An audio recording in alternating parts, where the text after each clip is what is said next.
Serial Kitab Tauhid bagian 16 menyatakan Allah dengan makhluk. Sahabat yang mulia Abdullah bin Mas'ud radhiyallahu taala anhu meriwayatkan bahwasanya Rasulullah sallallahu alaihi wasallam pernah bersabda, "Man mata wa huwa yad'u lillahi niddan dakhala an-nar."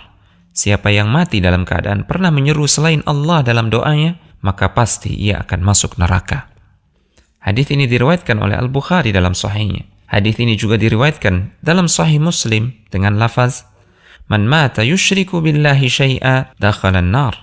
Siapa yang mati dalam keadaan pernah berbuat kesyirikan kepada Allah sekalipun hanya sedikit, maka pasti ia akan masuk ke dalam neraka. Melalui kedua hadis ini, Rasulullah SAW menjelaskan kepada kita bahwa siapa saja yang berdoa kepada selain Allah, lantas ia mati dan belum sempat bertobat, maka ia telah berbuat kesyirikan yang besar. Neraka menjadi akhir yang pasti baginya. Dia kekal di dalamnya. Berdoa kepada selain Allah termasuk perbuatan syirik akbar, baik kepada orang-orang saleh, para wali, atau kepada nabi sekalipun. Orang yang berdoa kepada selain Allah sejatinya telah menyetarakan makhluk dengan Allah, atau menurunkan Allah hingga setara dengan makhluk. Karena hanya Allah yang berhak diseru dalam doa, sebab hanya Dia yang maha mampu mewujudkan setiap doa dan pinta hamba-hambanya. Perbuatan menyetarakan Allah dengan makhluknya ada dua macam. Ada yang tergolong syirik akbar dan ada yang tergolong syirik asghar. Yang pertama contohnya, jika seseorang memalingkan satu jenis ibadah kepada selain Allah, seperti berdoa dan beristighatsah kepada selain Allah.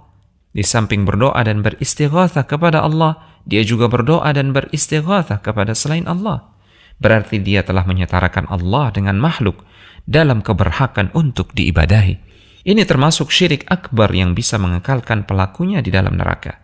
Adapun yang kedua, contohnya, jika seseorang mengatakan, "Kalau bukan karena Allah dan karenamu," atau mengucapkan, "Sesuai dengan kehendak Allah dan kehendakmu," atau kalimat-kalimat yang semisal. Ini juga salah satu bentuk menyetarakan makhluk dengan Allah, namun tidak separah yang pertama. Ini termasuk syirik, namun syirik asghar, syirik kecil, tidak sampai mengekalkan pelakunya di dalam neraka. Semoga Allah melindungi kita dari berbagai macam kesyirikan yang ada. Telegram channel Kristal Iman.